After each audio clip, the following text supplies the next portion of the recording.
started. I didn't think I'd survive a week.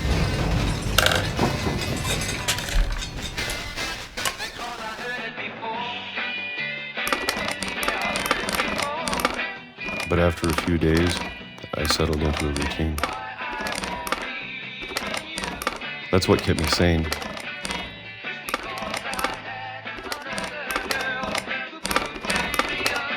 Having a schedule, living for today.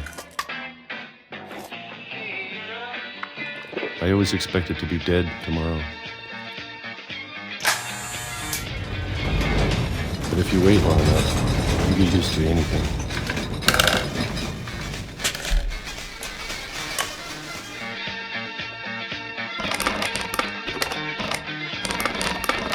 Even a monster on the other side of the door starts to feel normal. Almost friendly.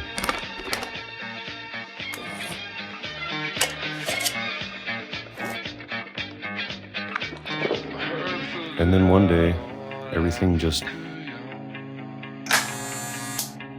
stopped. Whatever that thing was, it was gone. Maybe it got tired of waiting. Or maybe I just got tired of being afraid.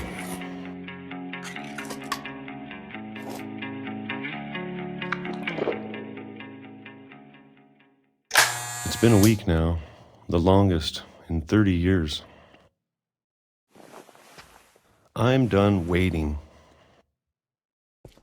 I have to leave. Well, I still can.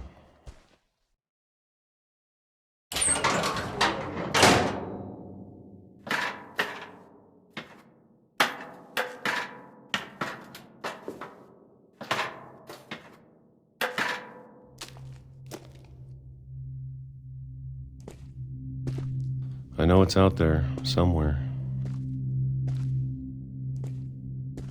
Whatever killed Barbara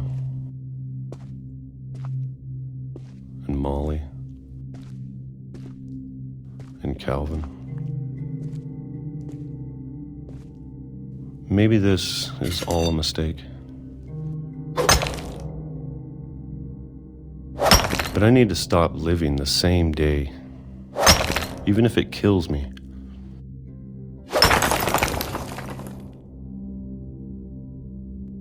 Whatever's out there, I want you to know I'm ready for it. I'm going to appreciate all of it, especially the food. I don't mind if I only have a year left,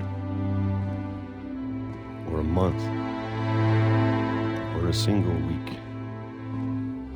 I'd be happy with one new day. I can already imagine the sun on my face.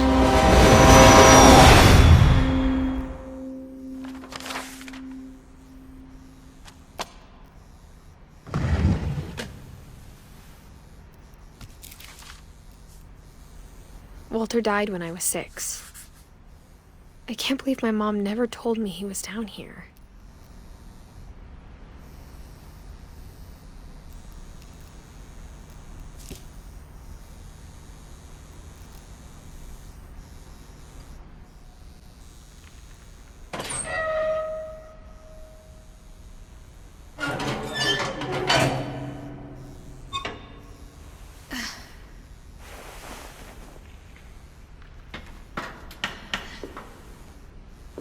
Maybe she was afraid I'd end up like Walter.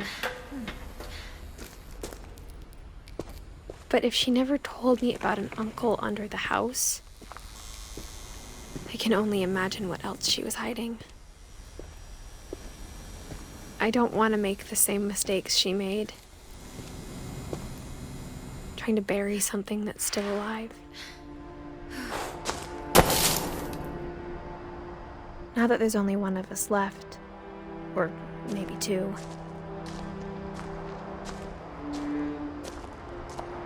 I thought it was time I heard the stories for myself and found out what happened to everyone else. But now I'm worried the stories themselves might be the problem. Maybe we believed so much in a family curse, we made it real.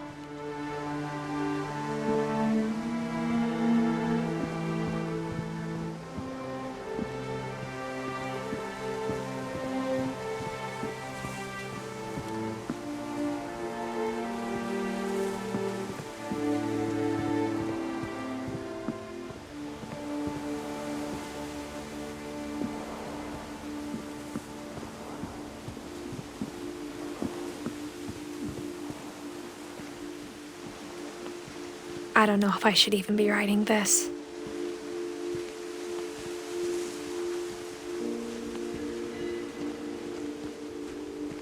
Maybe it'd be better if all this just died with me.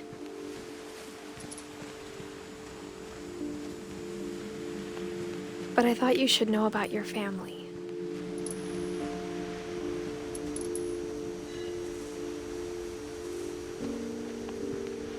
And the history you're a part of.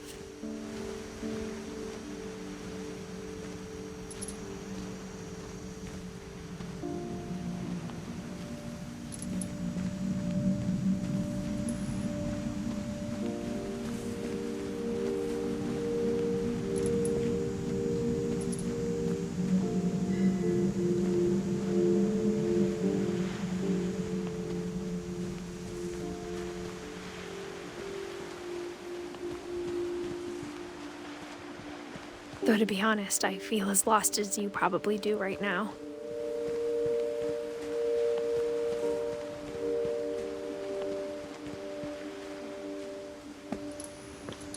I think the people in these stories believed them, for what that's worth.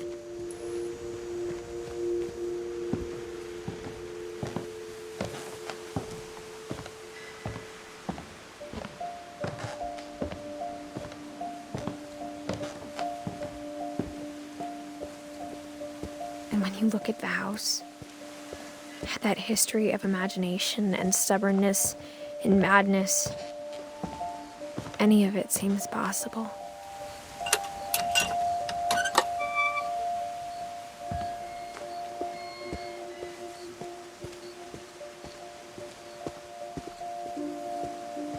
I think we've been surrounded by death for so long, we've just gotten used to it. What kind of family finishes building a cemetery before starting the house?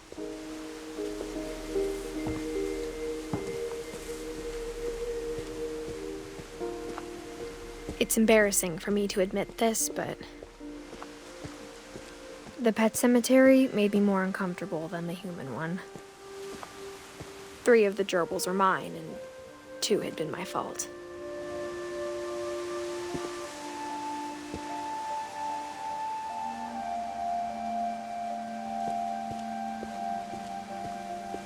Sven built the house, but it was Edith who designed the cemetery.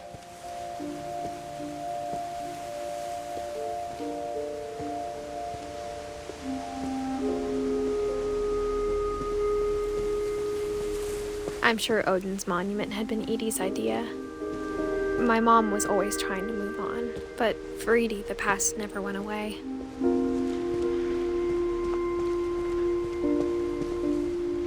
She could see it poking out of the water at low tide.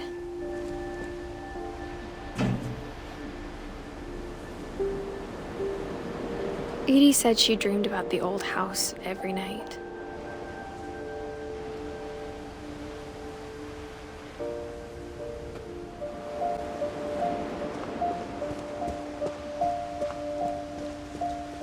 Edie's side was always easier for me to understand. But the older I get, the more I can see where my mom was coming from. Her dad had been pretty strict, but it wasn't enough to save her brothers. She was just trying to do better. She lost 2 of her brothers, just like I did. I get why she tried so hard to protect us.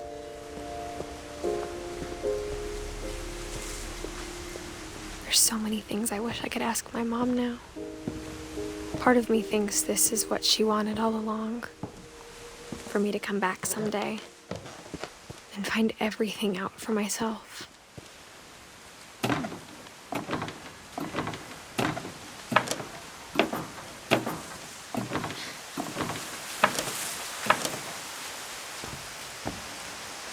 But looking back on it now,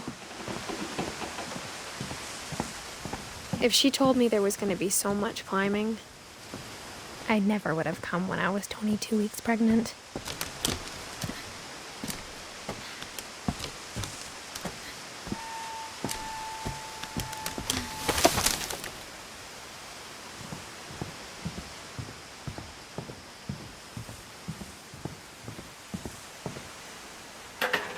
I never met Grandpa Sam, but I think he and my mom had a lot in common.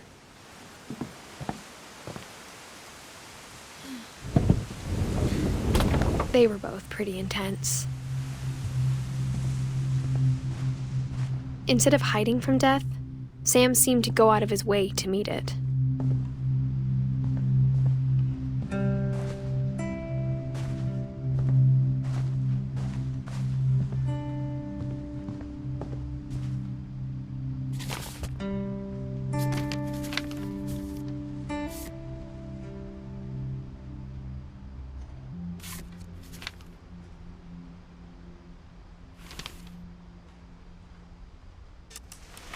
Dawn, I promise, you'll never forget this weekend.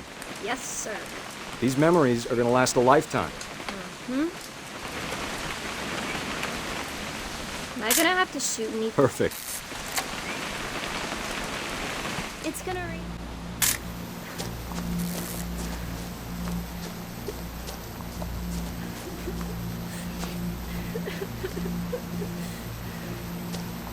Dad, it's twitching. I think That's it's totally so- normal, Dawn. Just focus on the camera. Try not to think about— Dad!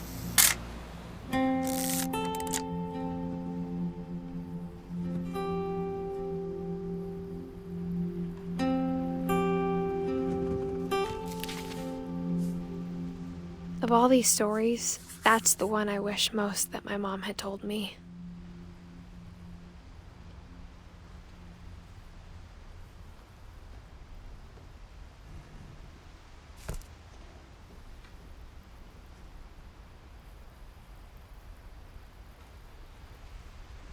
Sam spent his life shooting photos, but Mom said he got nervous being in front of the camera.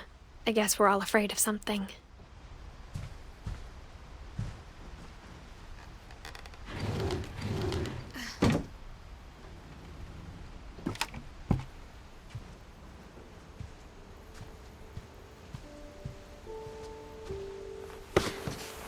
After Sam died, my mom and Edie got really close. They'd both lost a lot.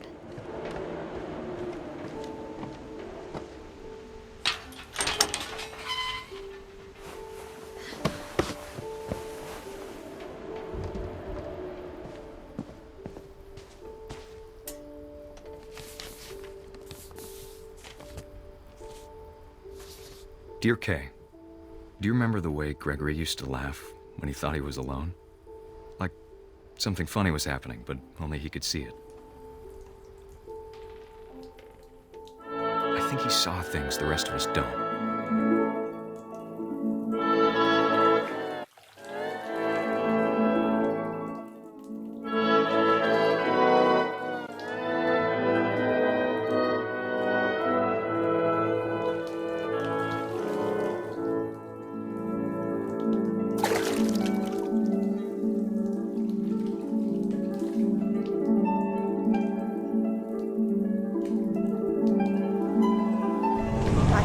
Gregory, it's time to... Hold on, sweetie. Hello? Sam, I told you I don't want to talk right now. I wonder what he saw.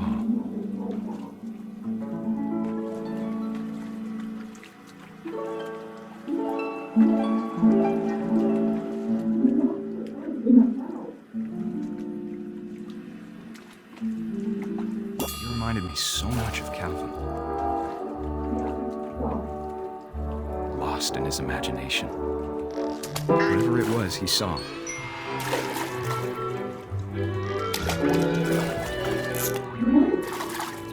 It sure made him happy.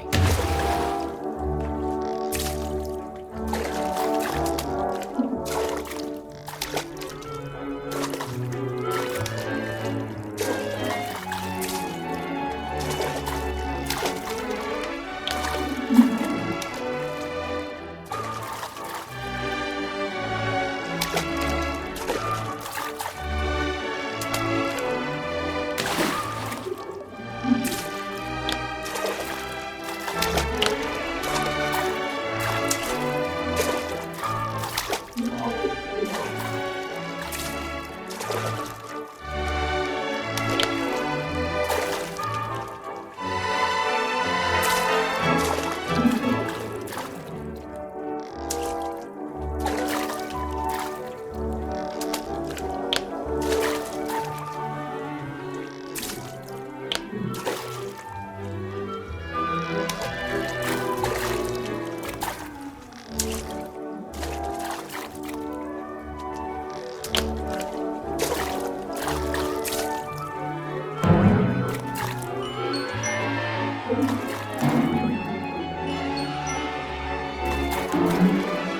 know how silly it sounds.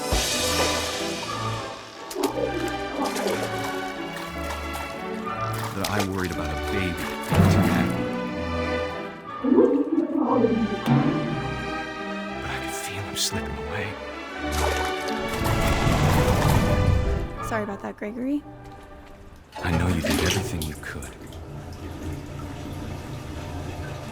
Maybe if I hadn't called that night. Damn it. Hold on, I don't want Gregory to hear this. I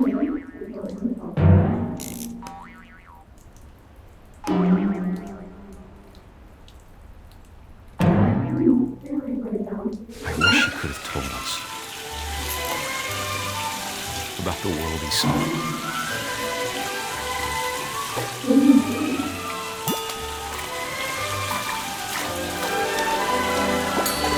There's so much I don't understand about Gregory, about everything.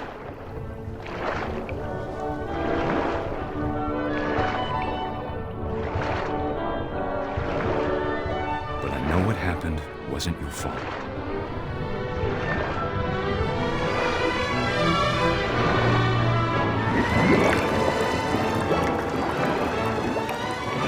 I'm sure he's happy. And he'd want you to be happy too. Good luck, Kay. Love, Sam.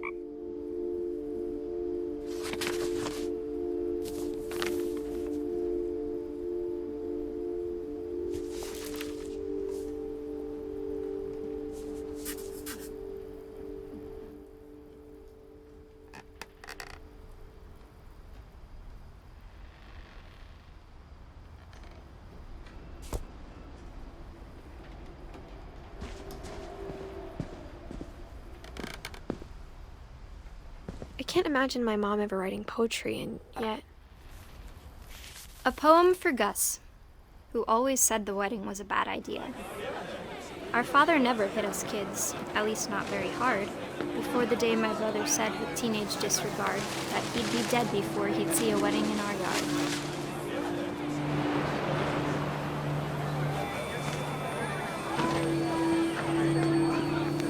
My father made him come, of course, but Gus stood far apart, just flew his kite and bottled up the storm inside his heart.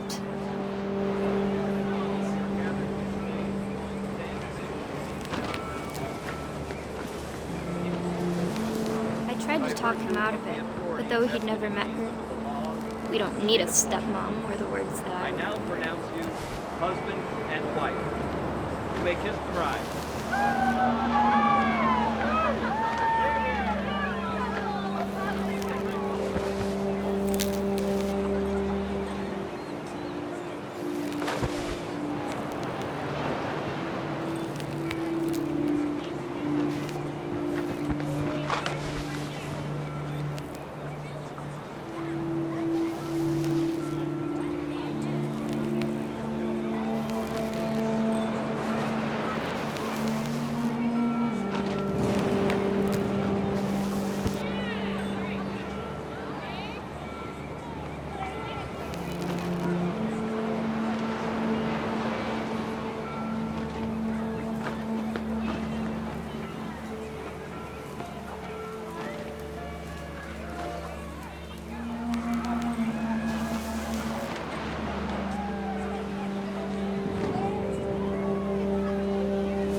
When the time for photos came, Dad ordered him to come here.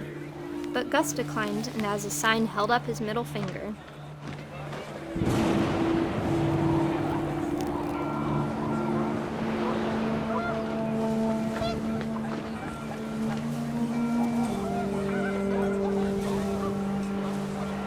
The wind picked up, and panicked geese appeared and quickly went.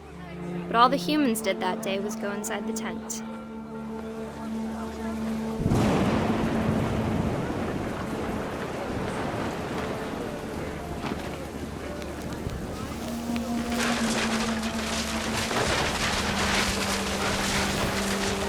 The rain came down in buckets then, but no one seemed afraid that nature might destroy the tent our dad had crudely made.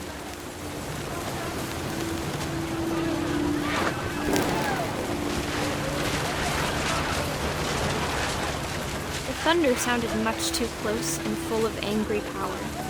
But all my father said to this was, "Make the music louder."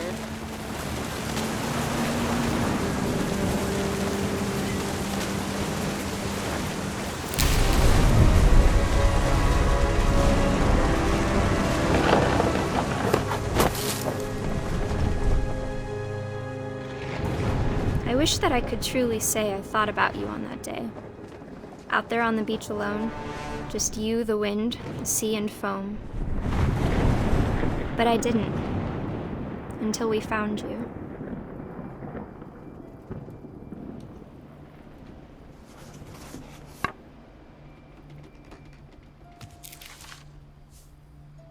She never talked about him, but Mom told me once if I was a boy, they were going to name me Gus.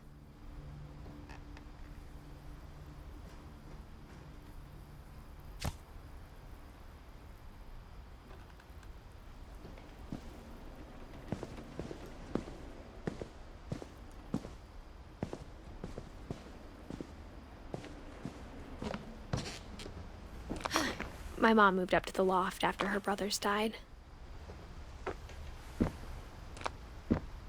At the time, it was as far away as she could get.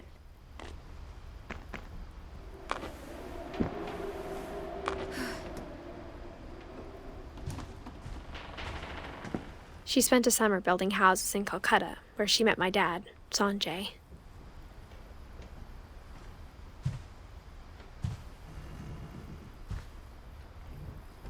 My mom moved to India a week after graduation and got a job teaching English. Louis was born a year later.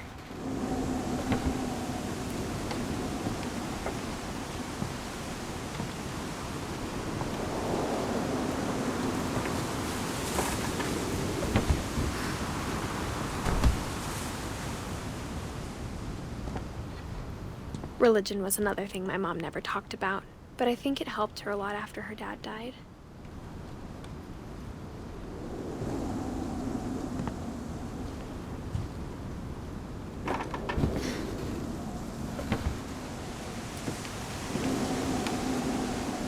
When my dad died, I don't think Mom knew where else to go. I'm sure Edie was happy to have her back. And to see kids in the house again. The house had to get a little bigger, but Edie was used to that. And for a while, things were good. Almost normal.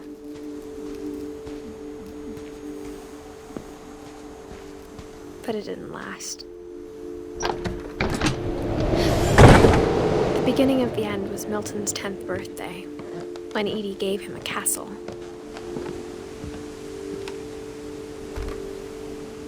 After Milton disappeared, the only thing he left behind was a room full of paintings.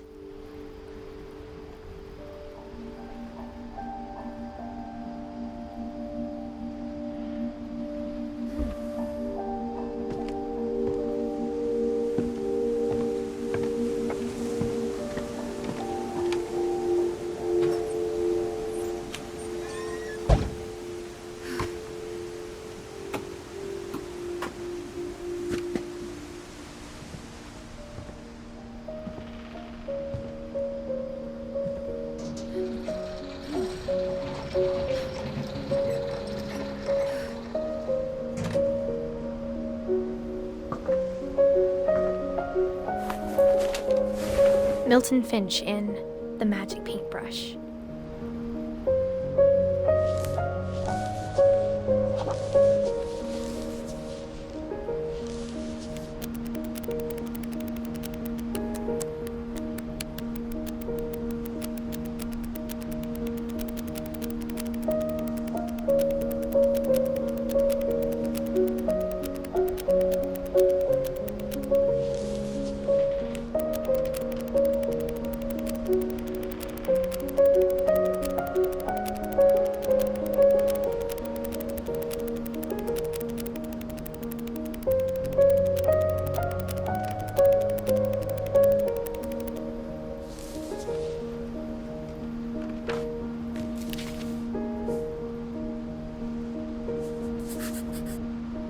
was 4 when Milton disappeared.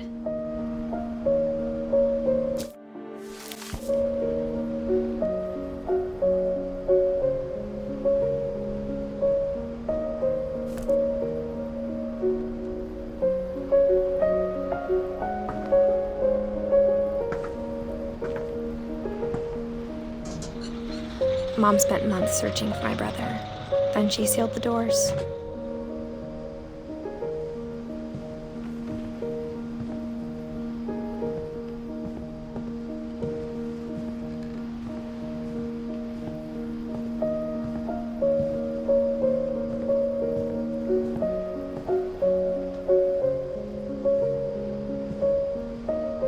Whatever Milton had found in the house, Mom didn't want it getting out.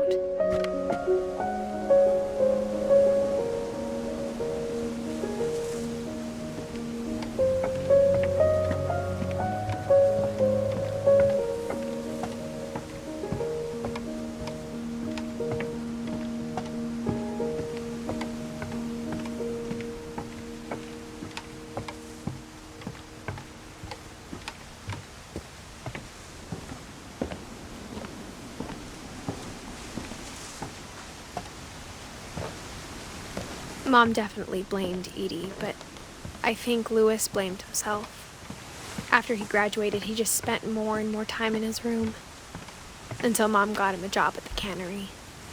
Everyone always told me to stay out of Louis's room, except Louis.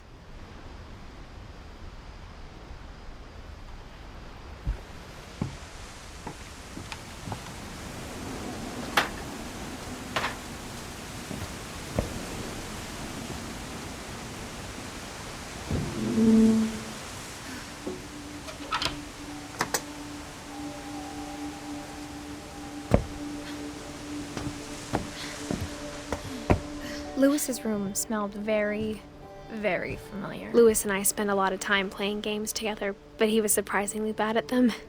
He died a lot.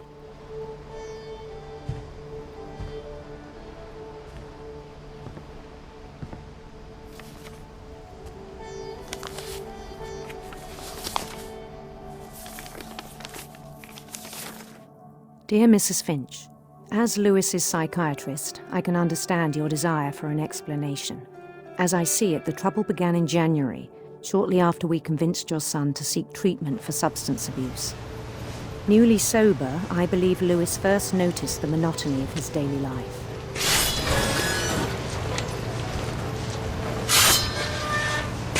He kept working at the cannery, but he withdrew part of himself. In our sessions, I saw the same behavior. His mind began to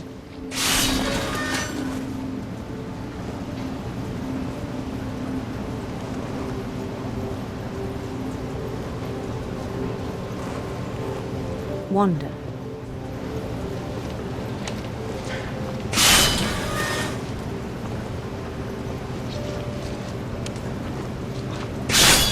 I asked him to describe it. He said he started small, imagining a labyrinth. He'd feel his way about. Then something moved. Bats and toads.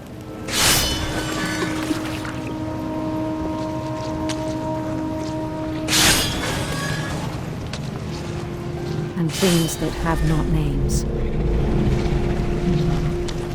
He knew it was all in his head.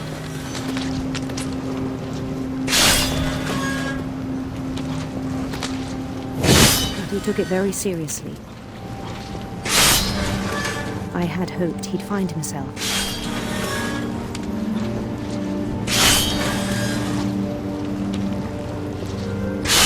But he found something more. I worried about him then. Daydreaming at the cannery. I spoke with his boss. But he said Louis had become a model employee. Methodical, tireless, focused. Like a whole new Louis. so I let him go on.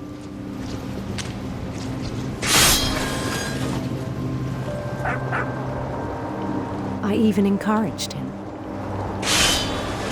It seemed very promising at first. He told me he'd made a new friend.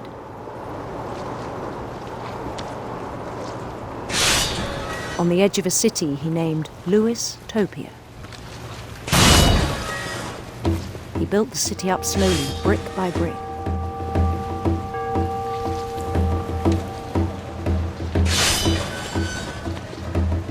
Then he made musicians.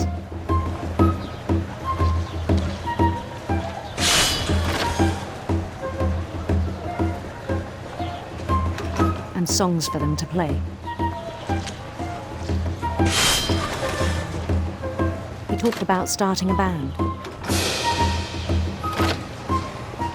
And he was always humming something. Every day his imagination grew stronger.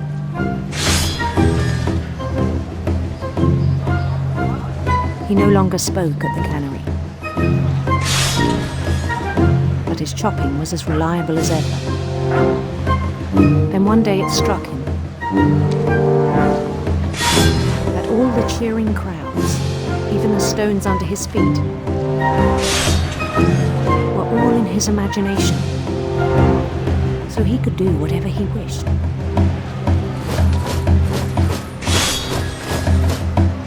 He held an election for mayor.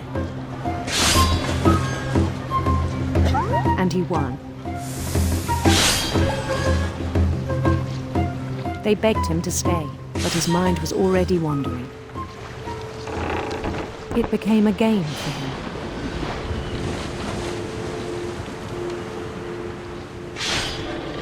He'd conquer a city, then immediately push on. New Louisville.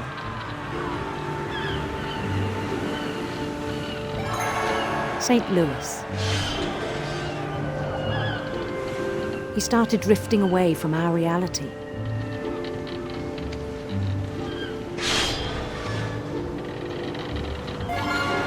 Minneapolis, until one day he forgot to go home from the cannery.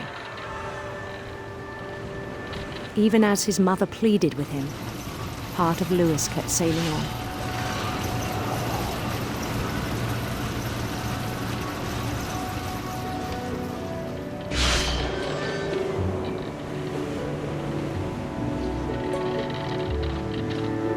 In Louisburg, he heard rumors of a handsome queen.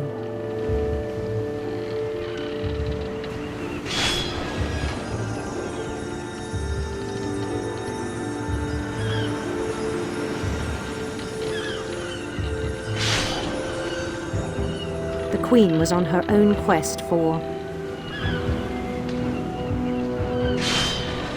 sinister serpents.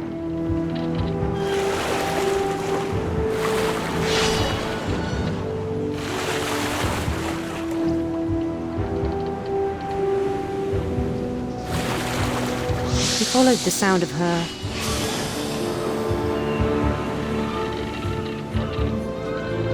silver harp.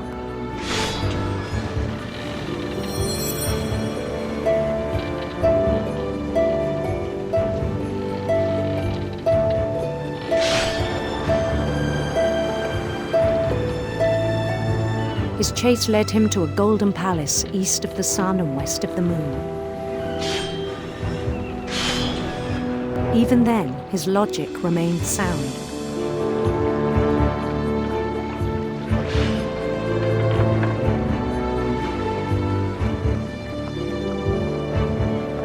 He knew the world was all in his imagination.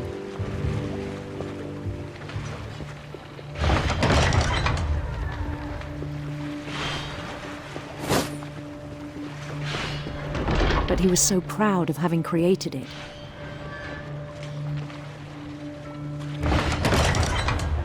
In his own eyes, he'd become something greater than a king.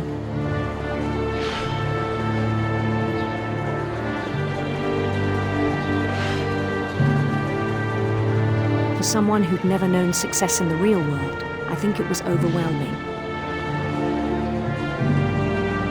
And then it struck him that the real Lewis was not the one chopping salmon, but the one climbing the steps of a golden palace.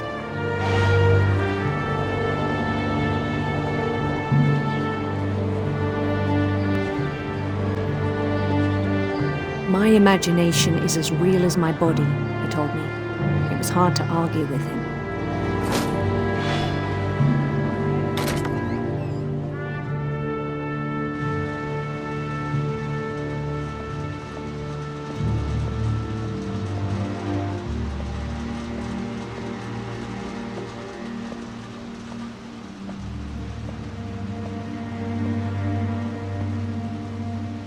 He began to forget the world we know.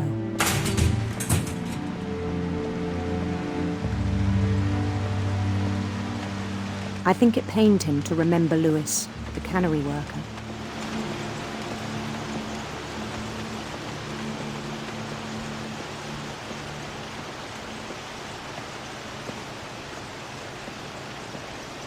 He began to despise the man with a royal contempt.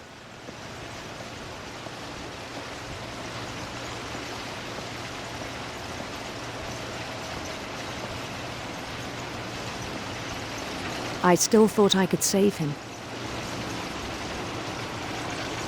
Even after he said he was being crowned king over all the lands of wonder.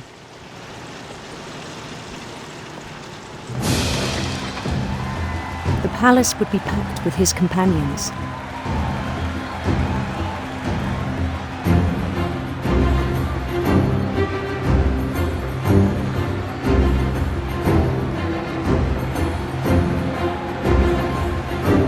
Including the wise Calico who'd insisted on inviting him.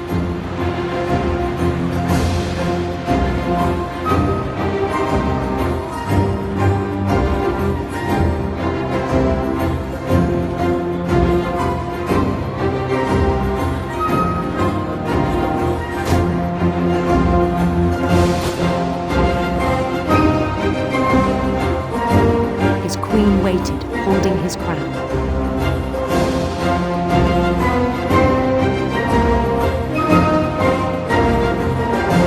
There was only one thing left to do.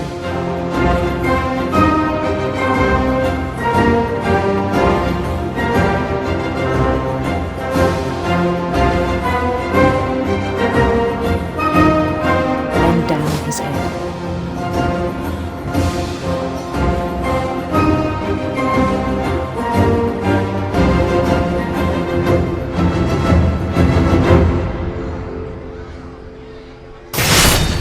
The rest I think you know.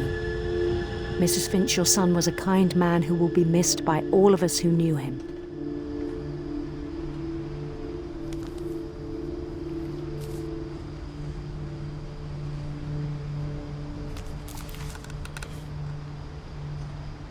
My brother was really cool. I wish you could have met him.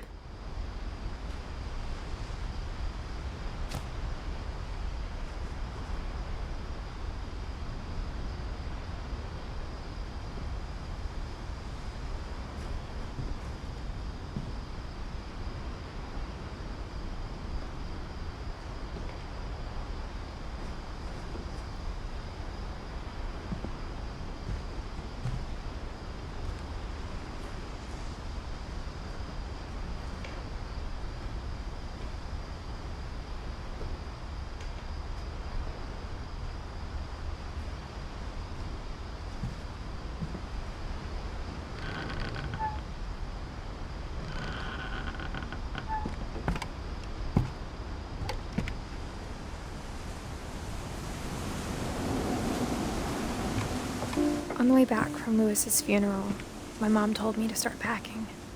She waited until the day before we left to tell Edie. I'm not sure if she wanted to make it easier or harder. I wish we'd stayed.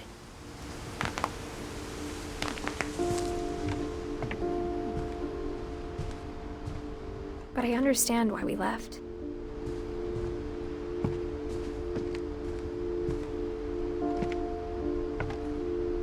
My mom ended up leaving everything behind.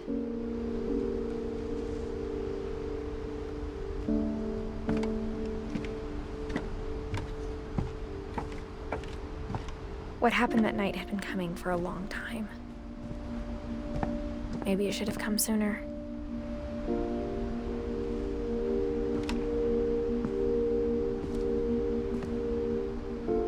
But it had to end one way or another. All that's left now is to tell you about that last night.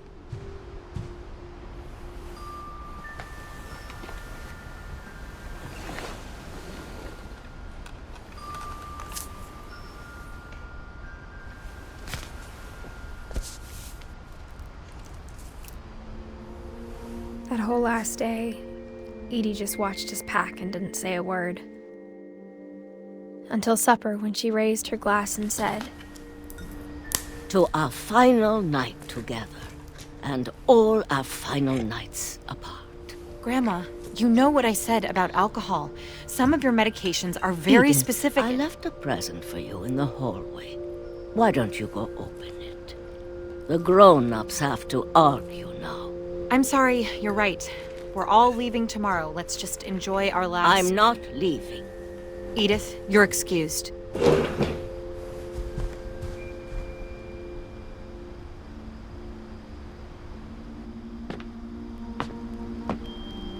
The power had been shut off that morning, but Edie always had plenty of candles. When my mom sealed the library, I don't think she knew about the other entrance. Or that Edie had a key to it.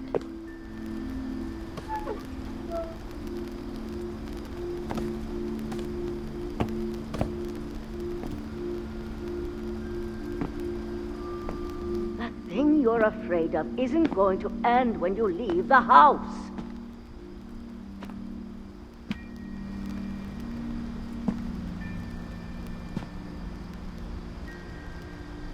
Edith has a right to know these stories. My children are dead because of your stories. I think it's best if Edith and I leave tonight. We'll have the nursing home send a van for you in the morning, okay?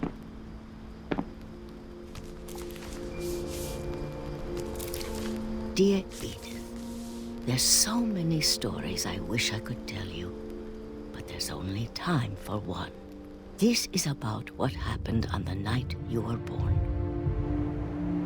That night, the tide went way, way out. It was the first and last time I ever saw the old house aground. There'd been an earthquake out in the middle of the ocean. They called it the lowest tide in 1,000 years. God, it smelled awful. You know, I've seen that house every day of my life.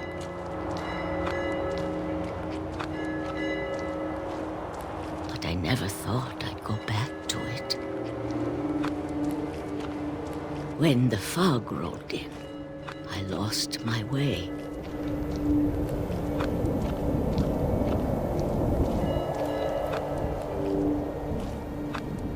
I got turned around.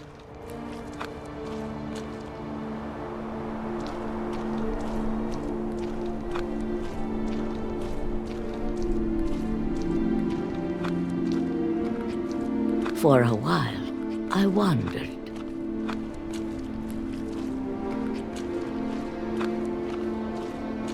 I started seeing things.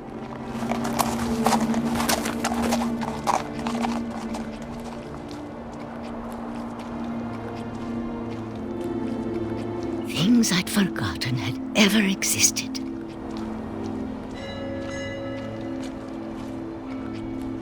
But when I saw them, they felt like old friends. That night, a lot of things came back to me. Or maybe I came back to them.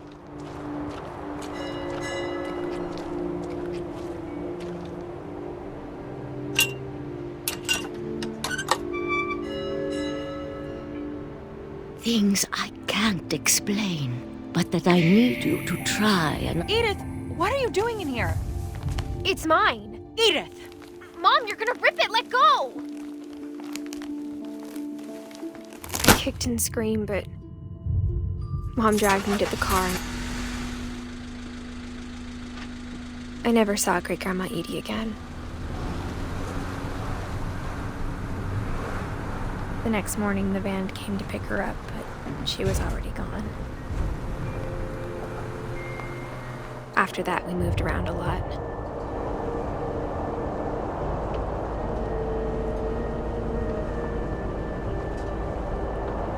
We both tried to make the best of it.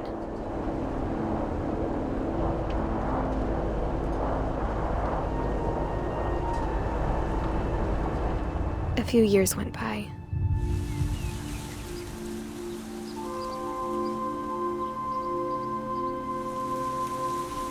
My mom didn't like to talk about it, but she started getting sick a lot.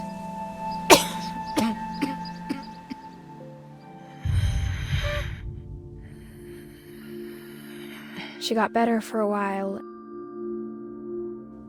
and then she didn't. And then I was alone.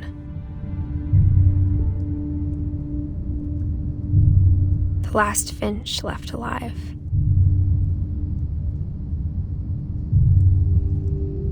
Until I found out about you.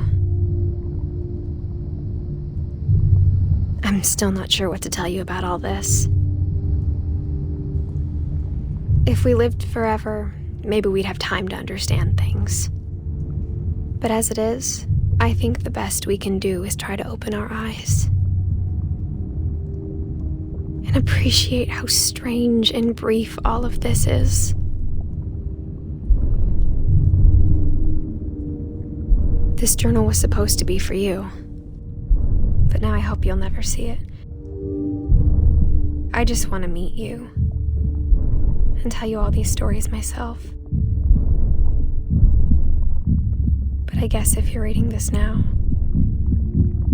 things didn't work out that way.